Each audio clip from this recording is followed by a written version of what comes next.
Hai guys, kembali lagi bersama aku Salsabila Yasmin. Jadi di video kali ini aku akan membuat video yang aku excited banget untuk membahasnya, yaitu tentang gimana sih tips aku ujian kompetensi dan time management aku. Curhat-curhat dulu ya, supaya teman-teman lebih paham atau teman-teman lebih relate buat teman-teman yang udah koas ataupun yang mau koas nantinya. Aku ngerasa persiapan ujian kompetensi aku atau UKMP 2DG aku tuh lumayan telat. Aku mempersiapkannya tuh bener-bener 1 bulan sebelumnya. Semuanya serba mepet. Aku juga bisa lulus di periode 4 tahun 2022 kemarin itu sebuah keajaiban, dan yang pastinya ada usaha, ada doanya juga. Aku itu masuk di koas 2019, tapi aku lulus di 2022, berarti totalnya 3 tahun. Nah, tapi sebenarnya secara teknik aku itu baru bener-bener efektif itu di 2021. Karena ada pandemi di tahun 2020, itu tuh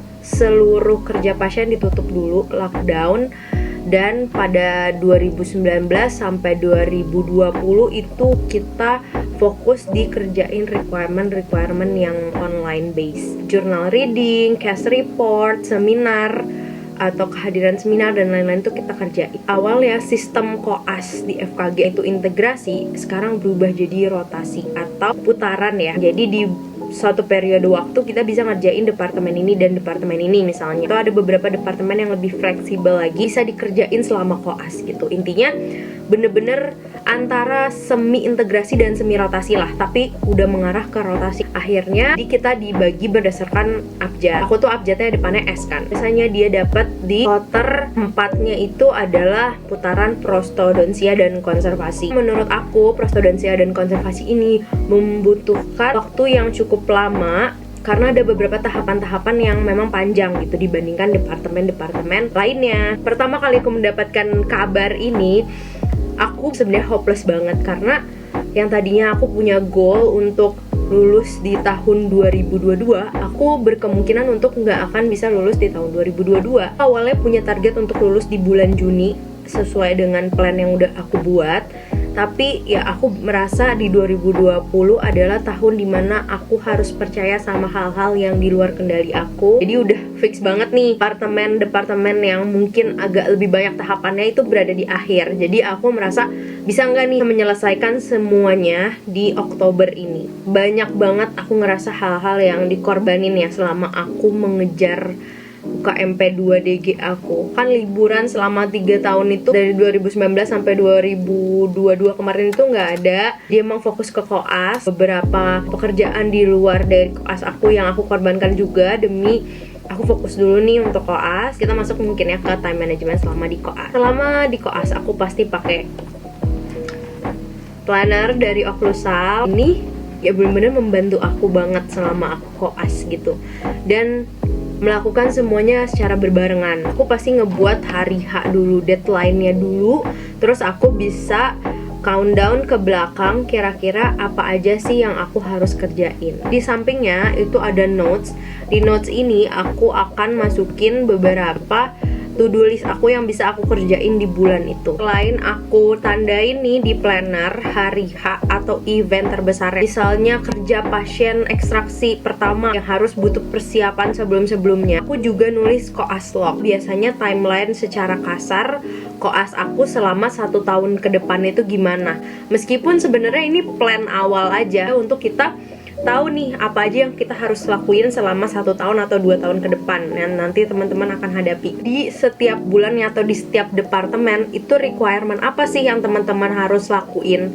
Kalau misalnya teman-teman udah buat koas log, udah buat to-do list dan requirement apa, teman-teman bisa buat lebih rinci lagi. Satu requirement itu teman-teman harus ngerjain dalam seminggu itu berapa kali. Misalnya pertemuan pertama mungkin cetak dulu, pertemuan kedua itu mulai preparasi gigi, pertemuan ketiga mungkin teman-teman cetak lagi untuk buat model kerja dan lain-lain. Jadi lebih spesifik dan lebih detail, itu membantu teman-teman tahu nih, gak cuman buat plan A. Biasanya aku juga suka buat plan B dan plan C. Kalau di koas tuh jauh banyak banget hal yang gak bisa dikontrol, jadi paling worst atau worst scenario nya aku nyelesain requirement itu di hari apa. Nah, koas log itu sebenarnya adalah hal yang membantu aku untuk menyelesaikan koas juga, yang nantinya bisa membantu aku untuk ikuti ujian kompetensi, karena salah satu syaratnya ya requirement koasnya juga udah harus selesai. Dan another tipsnya adalah, menurut aku teman-teman juga harus persiapan dari rumah materi-materi yang akan ditanyain,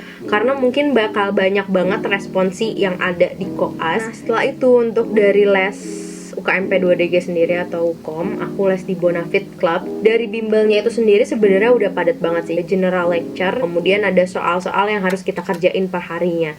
14 hari pertama, pastiin kalau bener-bener ngerti sama konsepnya dan ngerti sama materinya dulu. Karena di 14 hari setelahnya, itu biasanya aku udah review-review materi aja dan aku udah mulai ngerjain soal-soal. Karena aku orangnya belajarnya note taking banget, aku pasti ngerangkum di iPad aku setiap kali aku mau ujian departemen. Sebenarnya dari putaran pertama aku pedodonsia itu aku juga udah nyatat. Biasanya seminggu sebelum ujian aku mulai catat. Tapi kalau teman-teman bukan cara belajarnya note taking, teman-teman bisa nih beli aja rangkuman aku yang aku udah buat. Jadi aku baru launching rangkuman volume 2 itu sebenarnya sebelumnya udah ada pre-ordernya. Tapi setelah ini akan aku usahain untuk ready stock terus supaya teman-teman gak lama nih nunggunya. Tiap bulannya akan ada ready stock dengan stok yang terbatas yang pastinya. Jadi teman-teman harus pastiin ketika Occlusal buka ready stock, teman-teman udah langsung check out produknya. Bedanya volume 1 dan volume 2 untuk dari daftar isinya itu udah lebih terstruktur. Yang volume 2 dia diurutkan berdasarkan departemen di kedokteran gigi. Lebih mudah teman-teman untuk cari topiknya nanti, apalagi untuk persiapan ujian kompetensi. Di dalamnya itu berupa digital handwriting aku yang ada di iPad, tapi di print di hard copy. Karena bener-bener udah aku persiapkan, jadi aku pengen sebisa mungkin materinya tuh mudah teman-teman pahami. Jadi isinya tuh banyak berupa gambar-gambar, tabel, skema. Volume 2 ini juga lebih lengkap dan lebih applicable lagi, karena ini udah termasuk rangkuman preklinik dan juga klinik. Lumayan sering ditanya dan lumayan sering jadi bahan ujian kompetensi. Banyak yang nanya volume 1-nya akan diproduksi apa enggak. Volume 1-nya udah discontinue. Untuk volume 2-nya ini adalah versi updated-nya atau versi terupdate-nya. Banyak yang nanya juga apakah volume 2 ini cuma untuk koas, karena volume 1 itu kan materi preklinik. Nah, volume 2 ini bukan cuma untuk koas. Jadi ini udah ada beberapa materi-materi preklinik. Cuma di materi preklinik itu kan ada beberapa basic medical science. Sebenarnya itu jadi dasar aja untuk teman-teman belajar koas gitu. Nah, itu udah nggak ada lagi. Kuman ini benar-benar bisa untuk maba juga. Dan menurut aku investasi banget teman-teman udah punya buku ini. Teman-teman tahu nih belajarnya ke arah mana. Apakah bisa untuk persiapan ujian kompetensi? Ya pastinya bisa banget, karena rangkuman ini memang aku persiapkan juga untuk ujian kompetensi aku, dan aku selalu baca-baca materi dari sini juga untuk menjawab soal-soalnya. Kalau teman-teman suka pengen beli bukunya, teman-teman bisa beli di Shopee-nya Occlusal @occlusal.id. Tips selanjutnya, setelah ngerangkum, aku biasanya kerjain soal-soal CBT. Itu biasanya udah dikasih di bimbelnya, tapi kalau teman-teman punya turunan-turunan dari kakak kelas, teman-teman juga bisa kerjain itu. Karena menurut aku semakin teman-teman terpapar atau teman-teman dapat exposure macam-macam soalnya, teman-teman akan semakin terbiasa. Dan kalau ada tryout teman-teman harus cobain dan catat progresnya. Jadi teman-teman harus punya entah itu Excel atau entah itu catatan pribadi teman-teman untuk catat progres setiap teman-teman jain soal-soalnya. Nilainya berapa nih, benarnya berapa dan salahnya berapa. Kalau teman-teman punya kecenderungan untuk salah di satu departemen atau di suatu topik, teman-teman bisa pelajari itu lebih banyak lagi. Waktu itu aku ngerasa sebelum aku ujian kompetensi, aku bukan yang paham banget sama seluruh materinya. Aku masih ada kurang-kurangnya juga di beberapa topik. Misalnya kayak desain GTSL, itu aku masih suka lupa-lupa kalau aku nggak lihat catatan. Yang terakhir adalah kalau teman-teman dapat nih soal-soal yang banyak banget, terus teman-teman langsung jadi overwhelmed dan demotivasi dan